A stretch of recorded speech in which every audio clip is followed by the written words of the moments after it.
어, 이게 사실은 상실이든 아니면 어떤 새로운 자극이잖아요.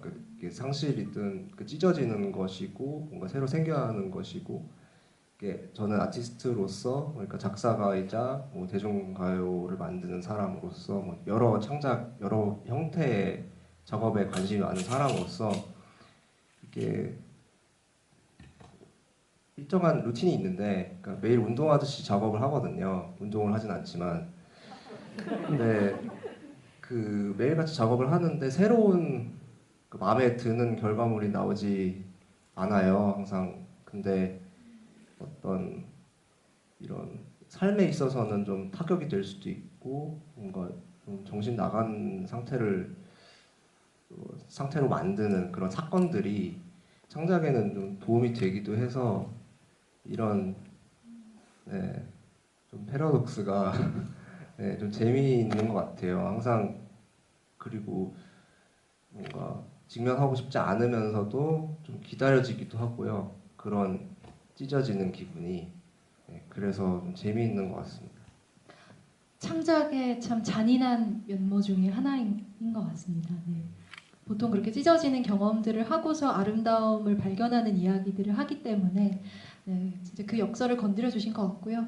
저희가 어쩌다 보니 시작부터 이 영화의 정수이긴 합니다만 약간 무거운 이야기로 시작한 것 같아서 제가 좀 실없는 이야기를 하나 보태보자면 너무 좋아요. 제가 이번에 그 홍보 여기 없나요?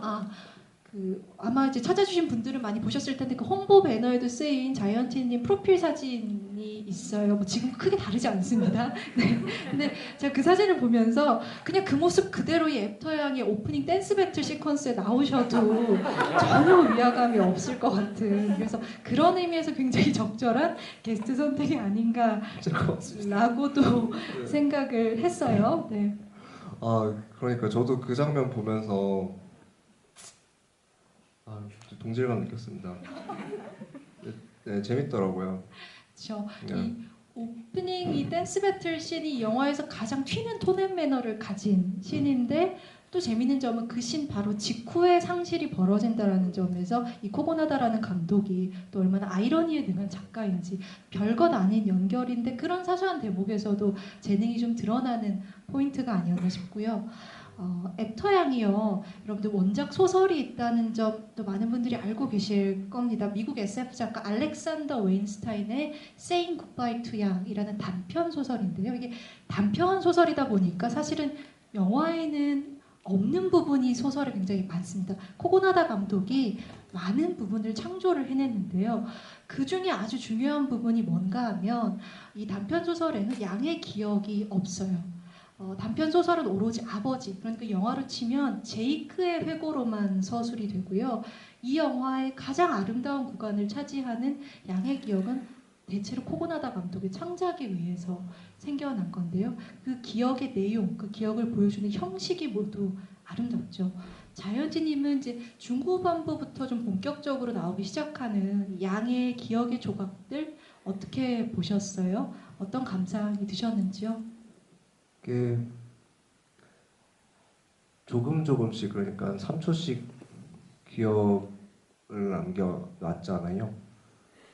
인간이 기억하는 방식과 이제 크게 다른 점은 없는 것 같아요. 그러니까 우리도 이제 전체적인 것을 기억한다기보다는 어떤 파편들, 어떤 씬의 인상, 어떤 한 인상, 어떤 무드를 기억하니까, 한 포인트를 기억하니까 그런 면에서는 로봇이나 사람이나 이제 뭐 다를 거 없다 이런 생각이 들면서도 동시에 그 차이점이 있다면은 그 양 같은 경우에 정말 정확하게 기억을 한다는 거죠.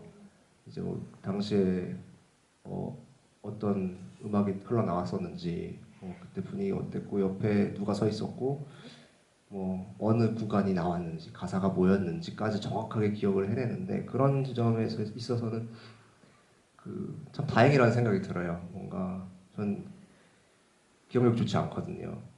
정말 기억력이 좋지 않고 그래서 뒤끝도 없어요.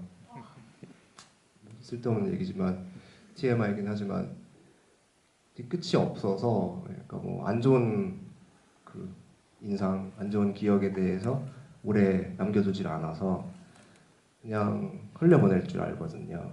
양은 그럴 필요도 없는 그 생명체라고 해도 될까요? 뭐 존재이지만 일단 인간으로서 그런 안 좋은 것들을 이제 소화해내서 배출해내고 다시는 돌아보지 않을 수 있는 능력이 있다는 것에 감사함을 느끼는 것 같아요. 기억력이 약간 안 좋으시다 이렇게 얘기를 했는데 그러면 가사 쓰시고 뭐 작사를 하실 때나 이럴 때는 주로 메모에 의지를 하시나요? 그쪽 지능이랑은 관계가 없는 일인 것 같아요. 정말 그 이런 음악이나 뭐 어떤 그 음악적인 부분이랑은 다른 지능인 것 같아서 저는 진짜 이렇게 얘기할 때가 많아요. 저는 매니저님이 없었으면은 진작에 이 바닥에서 매장 당했을 것이다. 그러니까 너무 기억력이 안 좋아서 이게 제가 어디 가거나 약속을 잡거나 뭐 스케줄이 있을 때 정말 기억을 못 하는데 이걸 정리를 안 해주셨다면 저 큰일 났을 것이다. 이런 얘기를 하곤 합니다. 그리고 또 한편 TMI를